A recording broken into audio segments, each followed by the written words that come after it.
we are making a video right now, and it is very nice.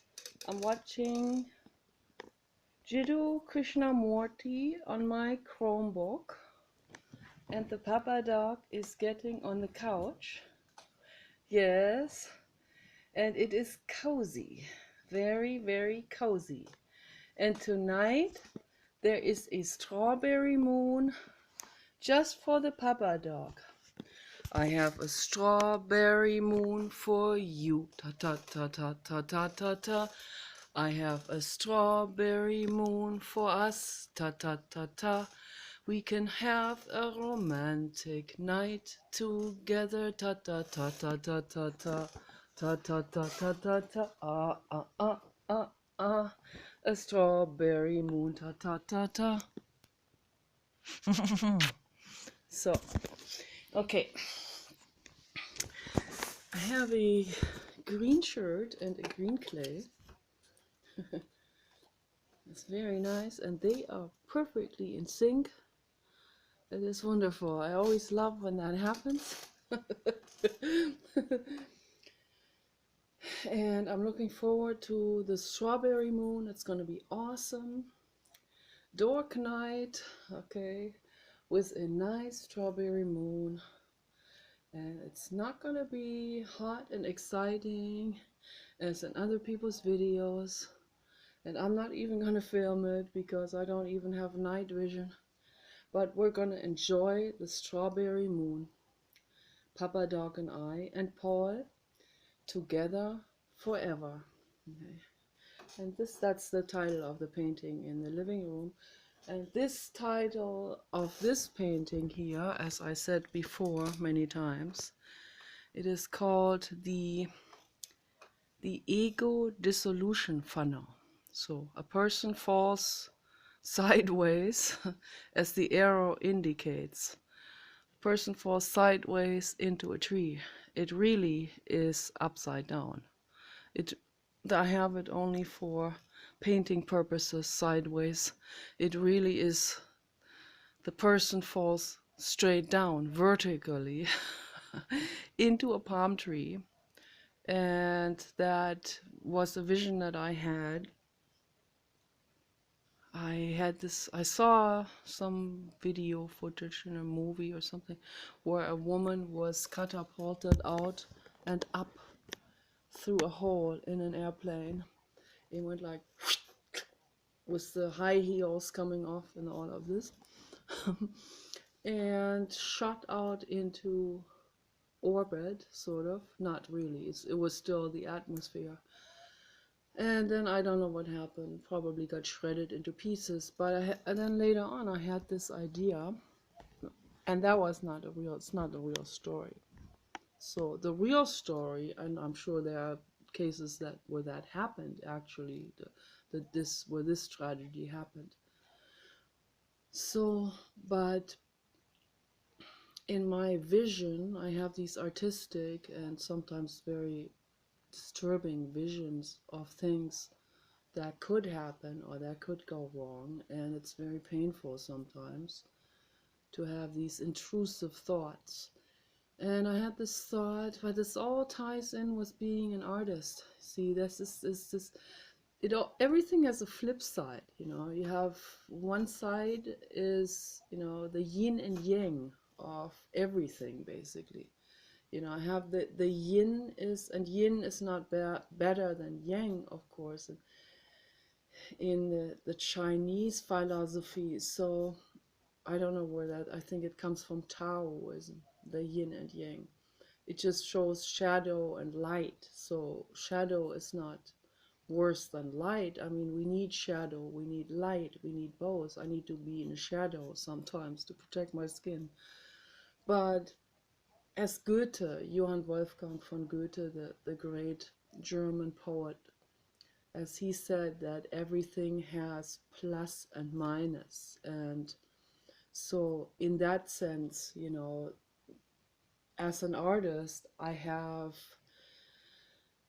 this imagination, and I can dive into a world that is psilocybin ayahuasca kind of crazy, without taking any of these substances.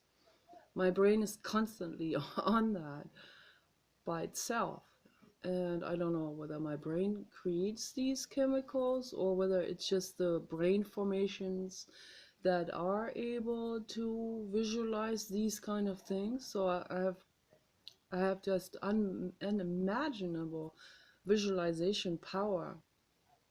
And somehow also writing and language gets tied into this, and also the smell. So basically all of my senses gets tied into this imagination, because I imagine things also in smell and olfactory. I imagine things also in sound, not like Mozart, of course, but I have that too, not in terms of being able to compose something, but but I am very intuitive on the piano, which I never learned to play, just to put my fingers on the keys and just intuitively. I learned to play the violin, so I have a little bit of an idea on an octave and on the single notes. And I play the octave on the piano correctly and all of this, and I know the half notes and all of this. So I have approximately an idea which keys work well with one another. And we have a piano at the other house, and I've done some spontaneous improvisation. What's the word? Like improvisation music on the piano with my hands just tapping on the keys. And my husband one time, he was like, "Oh, how did you get that? Where did this come from?" And I said, "It's just my intuition. So I just tapped along with my fingers, sort of blind kind of, with the intuition of the way it just feels to me." And so, of course, painting and sculpture, is my number one medium. And also sense of tactile, like this here, touch. So I'm really, really, really, touch is very important to me. It's very important how a material feels. And I get crazy with certain things, the way it feels and all of this. So this is my plus side. This is the plus side of creativity and vision, also vision for the future in terms of making things better, of course. And I have a huge heart, and I want to help all of you, even those people that hate my guts because I don't go along with their trickery and with their personal self-deception and deception of others. So yeah, but in the long term, it just hurts the ego. In the long term, we can make things better. We should make things better for all of us. You're not going to regret it. But I can guarantee you that you will not regret it if we make things better on this planet, if we eliminate suffering and violence. So people just think they need it, but they don't. So the flip side of the creativity is that I have intrusive thoughts. And that's how this painting came about, by me having intrusive thoughts.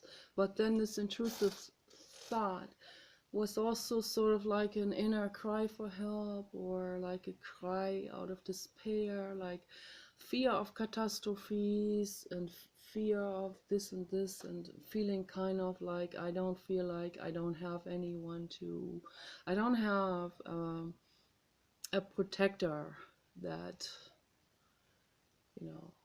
I don't have someone like Logan Paul or Vin Diesel to, or Jeff Bezos, you know, with that incredible mastermind. So I don't have anyone like this to give me a sense of protection, you know, where I feel like I can sleep there, I can take a nap and know that they're protecting me. No, I feel like I'm the guard, I'm the bodyguard. That's how I feel, you know. And out of this fear, this feeling, and I'm a fierce bodyguard. I would shred someone into pieces. Trust me on that. I would really do it. I'm 5'9", I weigh 220 pounds, 225, something like that. Could be 230, I don't know. I haven't weighed myself in a while, and I have muscles. I'm quite muscular, natural muscles, and quite sturdy. It's quite sturdy frame, so I can shred someone into pieces. And I would, you know, I don't shy away from guns. So if someone points a gun at me, I would slam myself against that person. So, but it's not like, you know, it doesn't feel like, oh, I can just take a little nappy and just relax. And I do take the naps and relax. I try, but there's tension in my whole body out of fear, because I see how incredibly neurotic and insane most people are, and that causes me fear. It causes me to be very much on edge. I'm also very irritated about people. So it irritates me a whole lot that there are so many people that only see their own needs and entitlement, and they do not see someone else's feelings and needs and biology and psychology of it. They only see their own immediate wants, and they see the other individual, animal or human, as a commodity to get from A to B, to get something out of them for themselves, you know. I find that very irritating. If I step back from the big picture, I can see, okay, that's their brain formation. Maybe they can't do any better than that. But to throw this all away and say, well, it's just genetic, it's all just genetic, might just as well not even make videos, then I would not even try, then I would not even make any effort, right, in the right direction. So, and I don't know whether this is only genetic, or I have the feeling it's not only genetic. So there are some elements, however small percentage wise, you know, there are some elements of free will out there. You know, some people think everything is just completely deterministic. Dr. Robert Sapolsky said that we have no choices. We're a meat puppet, basically. He didn't use that word, but he said, like, we're like, Ben Goertzel said, we're meat robots in a way. And I agree, yeah, definitely. I mean, to a very large percentage, yes, and maybe even 100%. But then there are some elements within that give space for some choice making, for some decision making, for some fork roads. You know, you come to a fork road like this. You can go this road or that road. And if, you know, if we have this choice, like I said before, between paradise or disaster, of course, it's not really a choice anymore. We take the paradise, of course. if you see it, if you really see it, if you can really clearly see it in front of you, if your vision is not blurred by ego and by immediate wants and peer pressure, if you can really see it, then you can see, oh, okay, that's the road to disaster. That's the road to quick emotional releases, bullying, using other people to scapegoat, and so on. It's not gonna make the world a better place, obviously. Right? So, or I can take the other road. If we roughly have two roads. So this is just a schematic. So we always have more than one other choice, of course, but there's also gray zones in between. But I say, why take the disaster route? Why take any of the gray shades in between if we can take the road straight to paradise? And that's why I don't want to waste any time also in the way I express myself, because I think it is very important that we say things straight out the way we feel. And that's why I want to create a therapy center and make the world better. And I see this very clearly, that people are in absolute desperate need for that. That's why there are so many people seeking the chat rooms, because it's a scream for help. Every bullying action is basically a scream for help. It says, I am not well, please help me. That's what it says. Every time someone chooses to hurt someone else, it's basically a scream for help. So it's just a very negative and detrimental and psychopathic way to express your need for help. You can do this without hurting someone else.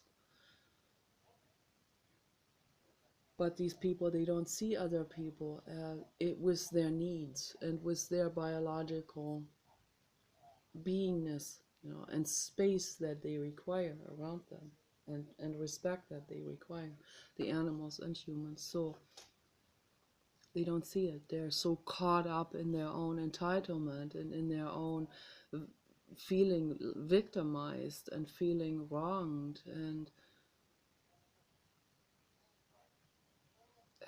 feeling like they're that other people owe them or something. Nobody owes anyone anything, okay? Each person is responsible to make this world that we live in better. Right? If you continue to bully people and if you come on to women with violence, verbal abuse or physical abuse, then you are making the world worse. Okay, this is a fact. Okay, and you're gonna suffer the consequences as well. Okay, that's karma. That's cause and effect. You make the world bad, you will suffer from that bad world.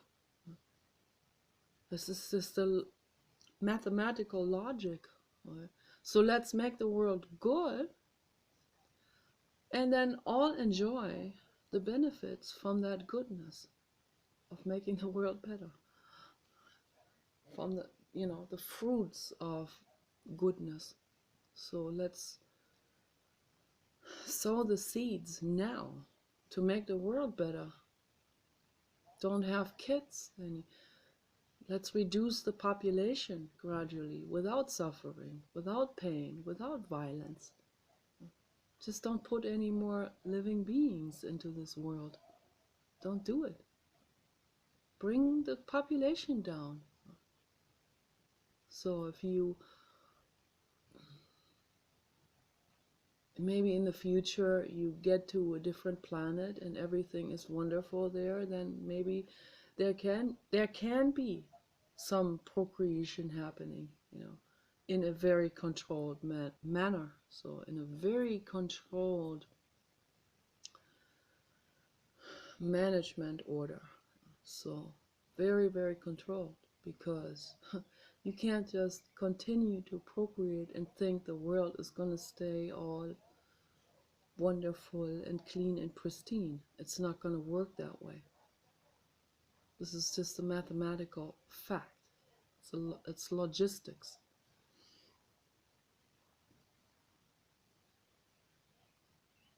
There are going to be 10 billion humans in just a few years. Just think about it. It's not good. It's not good at all. And religion is just plain simple retardedness. It causes extreme suffering and violence. That's why we have to abolish religion.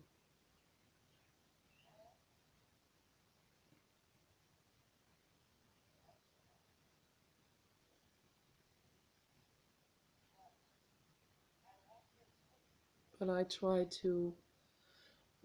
to make something good out of my horror thoughts as well, and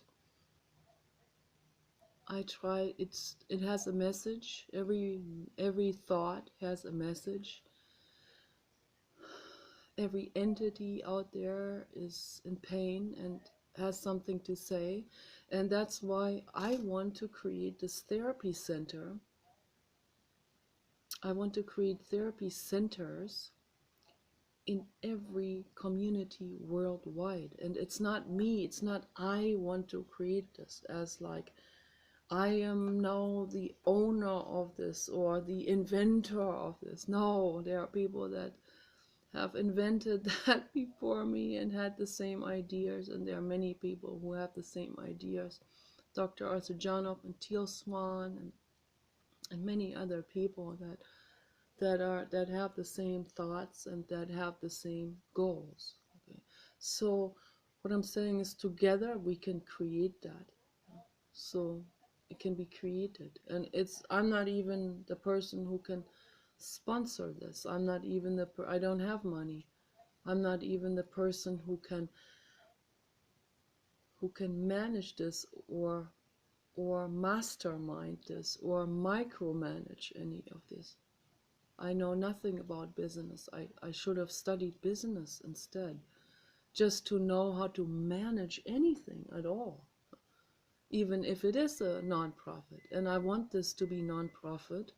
I want every single person is equally precious, and every single person in this world, almost every human, really almost, except for maybe 10 people in the world.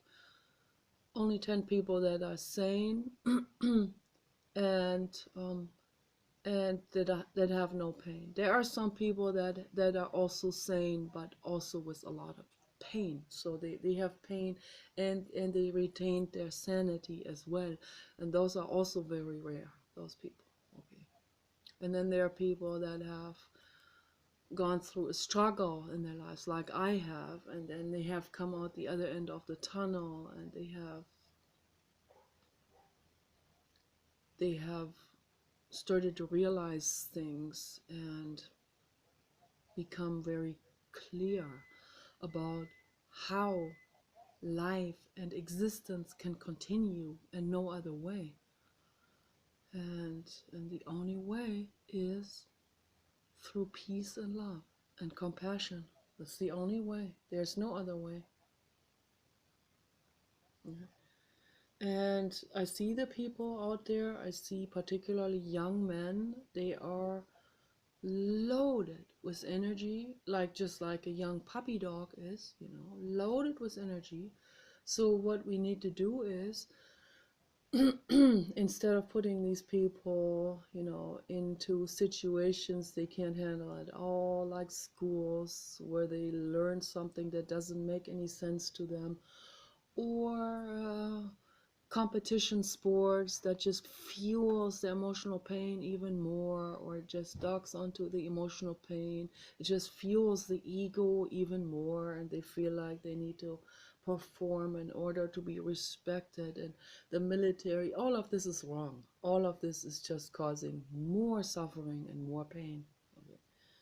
So what we need worldwide is we need therapy centers, and we also need therapy centers and facilities in every school. There's in every school. And maybe schools should be converted into something else, and into healing facilities, and the correctional facilities. They need the therapy centers really desperately. They need to have a huge auditorium hall just for the therapy group sessions and individual sessions, and with padded walls, not where we throw someone into a confinement, not padded in terms of just throwing someone in there and let them rant away their anger, but have these people where they can come and go.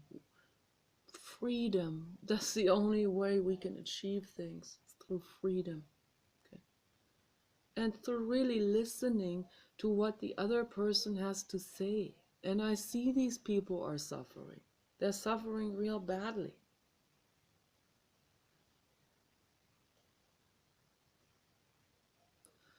They probably have been terribly abused, or they have been neglected, they have been abandoned, they have been ignored.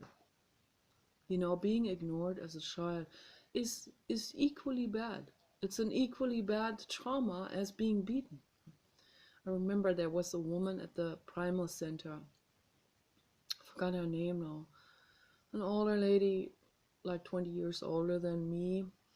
And at that time she was like, I don't know, she was like around 50, and she was dating this much older guy, and and they were kind of cute together, and I talked to them a lot. Bob was his name, and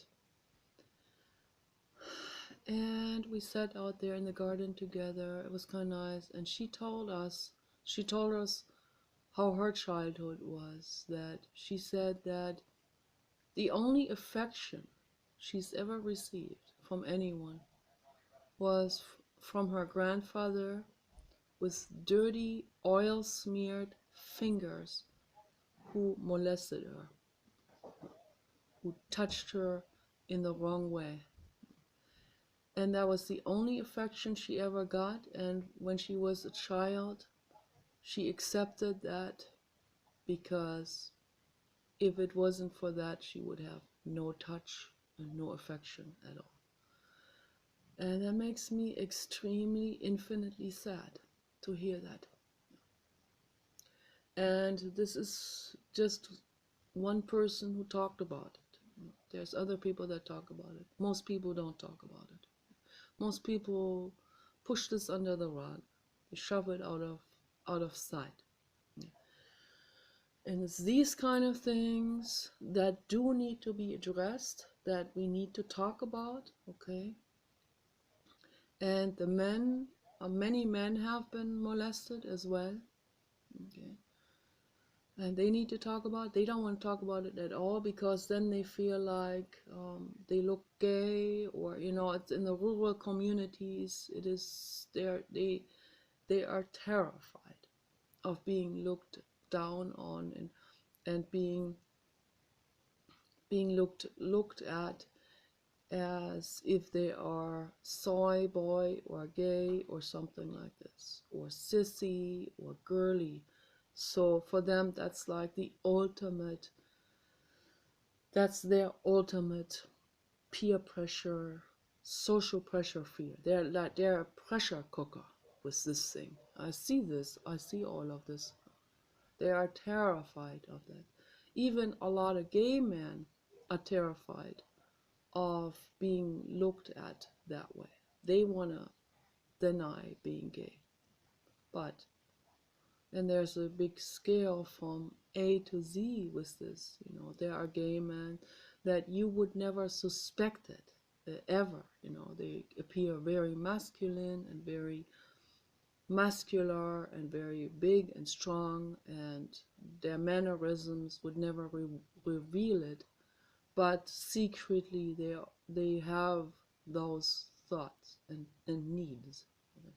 And I want all of this to come to the surface. I want people to become nice to themselves and to allow themselves to be who they are. If they are gay, allow it. There's nothing wrong with it at all, okay? And most gay people are very peaceful people. They're also very rational people, and they're very intelligent people and very caring, because they have been on that side of the valley where they received abuse and where they have been marginalized and where they have been shunned. So they know how that feels. So they're much more likely to put themselves into someone else's situation and feel that other person's needs and sadness. So while those people that are running away very fast from, and they'll do anything to get away from this, from the possibility that someone or society could look down on them in that way of thinking they are not masculine enough, they're not adequate enough in that way. So men have it, they are under a pressure cooker that is so infinitely awful, you know. And you see this everywhere. You see this pressure cooker everywhere. You see the pressure cooker, particularly for people that don't know how to express themselves to others, that can't very much relate, that are more autistic, that are more withdrawn, that they don't even have any kind of ventile to get any kind of relief from that pressure that they are in. And it's those people that end up snapping and shooting others, because it builds up and builds up and builds up, and no one listens, no one hears, no one sees the situation. And that's why we need therapy centers in every community, so that people also can start to talk about their issues, so that everyone in the room, including the bullies, can see, oh, this is an actual living being they're talking. They actually have real problems, just like they have problems. If everybody starts to become very real and honest about their own lives and about their own problems, then even the ones that are under enormous pressure of hiding being a feeling being, you know, whether you are gay or straight, particularly the men, you know, they are terrified of showing any kind of emotion and sadness or tears. They're terrified of being soft. I met this guy once. He was a prison guard, and we were talking to him, and I had these postcards there. I don't know why I did this. I guess in like very subconsciously. So I wanted to be nice to him and give him something, because he came over to talk to us, and we don't talk to people very often. And he complimented our former dog Kenny.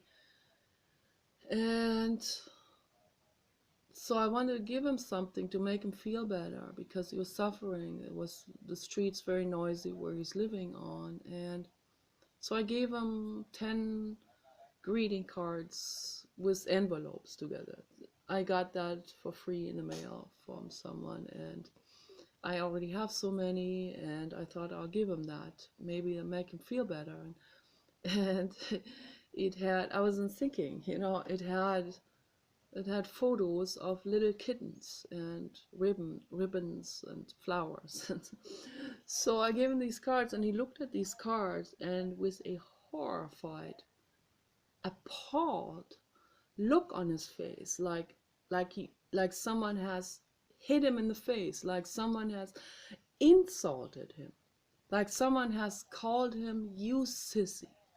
That's the look he had on his face. Appalled. He handed me these cards back, almost hit me with them. Like, yeah, I don't want that. Like, offended, really, really offended. And I was very startled about that reaction, but it dawned on me quite afterwards, not long afterwards, that as soon as he gave me these cards back, I felt like, oh God, I made a mistake. And then I've been thinking and thinking about this, and that same evening when he left, I thought, oh my goodness, that guy, he has a self-image, and he took terrible, terrible offense to those kitty cards, because I don't know what he was thinking. He was thinking maybe that I think of him like a sissy, or I don't see him as strong and masculine. That's also why he chose that job as a prison guard. The job is miserable. It makes him suffer. He also talked about that, how it makes him suffer, how awful that is, that job, and unrewarding. Dealing with criminals that just want to kill him, and constantly be in fear and pain, constantly looking over his shoulder, and constantly dealing with this prison atmosphere, with this extreme negativity, with this charge of suffering and hostility and bleakness. But he chooses that job. He could also choose working with kittens, but he chooses that job because it feeds the self-image of him being a macho man, of him being this big, burly, strong guy. No one can hurt him. That's also a thing from childhood. It's a double thing, actually. It's also this, no one can ever hurt me again. I am tough. But it's mainly that image of the man wanting to be a macho, strong, untouchable kind of person. Like, he wants to be seen as this real masculine man. That's the self-image. That's also what the father has funneled into him when he was a child, what society has funneled into him, and the religion on top of it. So all of this, it's self-image. That's all it is. You are, whether you are women or men out there, whether you're straight or gay, it doesn't matter. We are living beings. We are animals. We have a brain, we have a neurobiology, we have a chemistry lab in our brain and bodies. Our brains are constantly reacting with neurochemistry creation to counterbalance all kinds of different things.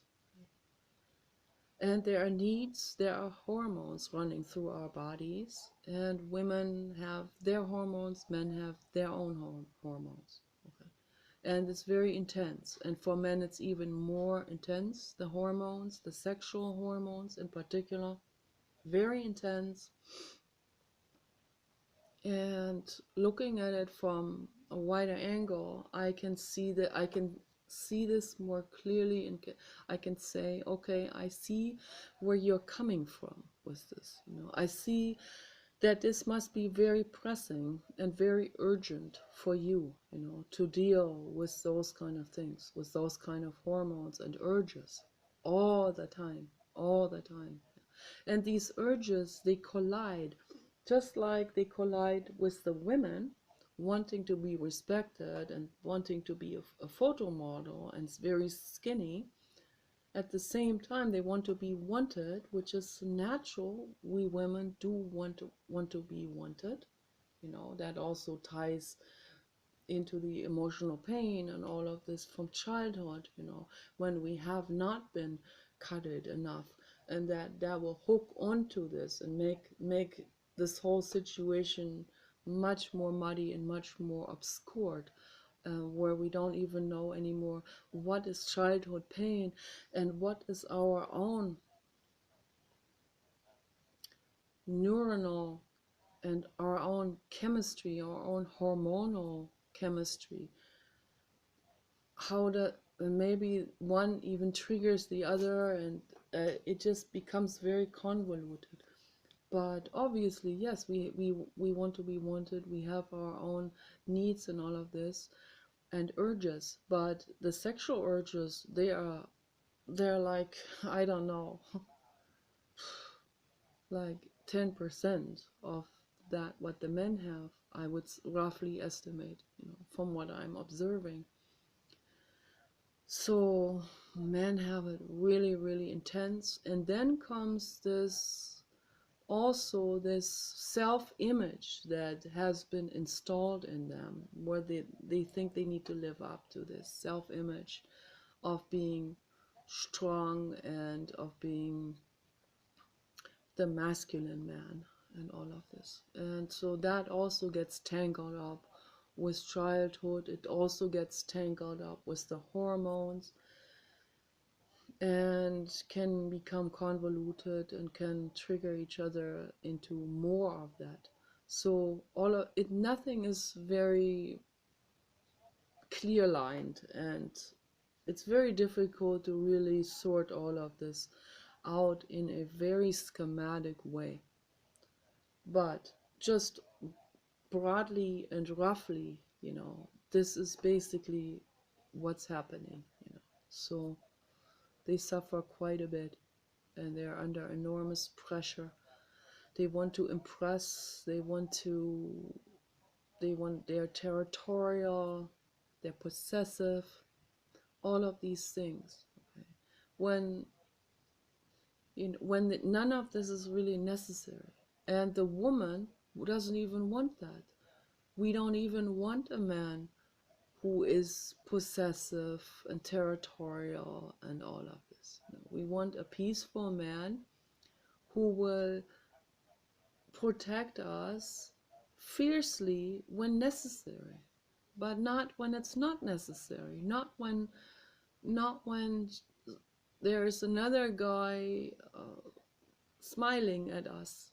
We don't want our man to fly off the handle and beat that other man up for smiling at us. So yeah, no, we don't want that. That's not a father figure for us. That's not a daddy, to have in the house. We want a teddy bear father kind of man, who is responsible, who's sensitive, who listens, who's not controlling, and who will protect us, who will give his life to protect us, to protect his animals, children, and girlfriend or wife. I don't believe in marriage, and I don't believe in having kids. So if it's a family of girlfriend, boyfriend, and dog, so man being there for the dog and the girlfriend, 100%. And the girlfriend being there for the dog and the man, 100%. Giving her life to save them. That's what I feel. And the dog, this goes without saying, the dog gives his life to save any of us. Okay? That's what the dog does. That's the loyalty of the dog. We can learn a lot from dogs, and my recommendation to any Muslim out there is learn from dogs what love is. That's all you need to do. Sit there, observe dogs, and you know what love is. Love isn't even necessarily being faithful in a relationship. That's not even that. All of that's just, this thing about possession. This is my man or this is my woman, and I have my arm around their neck like this. No, that's not love. Okay? Freedom is love. Giving the other person space and beingness, and allowing people to love anyone they want to, and have an open relationship. You can still be monogamous, but still have this open relationship. You have the border open. So you can still be together, but the border is open. So there's no one is incarcerated in that relationship. So, and if the other one goes out with someone else, then we can always sit down in meditation and we can really feel it and go into it and feel the sadness of that instead of becoming possessive or reactive or even retaliate.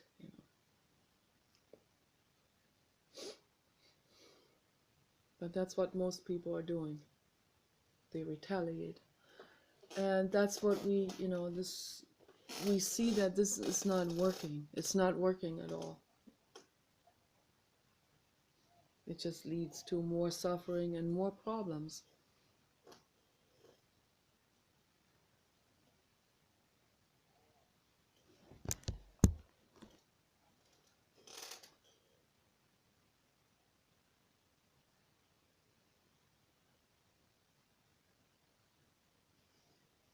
So in order to get this enormous tension and pressure out of our bodies, whatever caused us to feel tension, whether it's fear of other people or possessiveness of the psychopath, that will become violent out of possessiveness, and psychopath, it sounds like a terrible judgment or something, but it's not. I don't use this in terms of being mean or judgmental. It's just a word that explains what these people are doing. They are violent for no reason, for seemingly no reason, for just being triggered. So sorry, but that is psychopathic.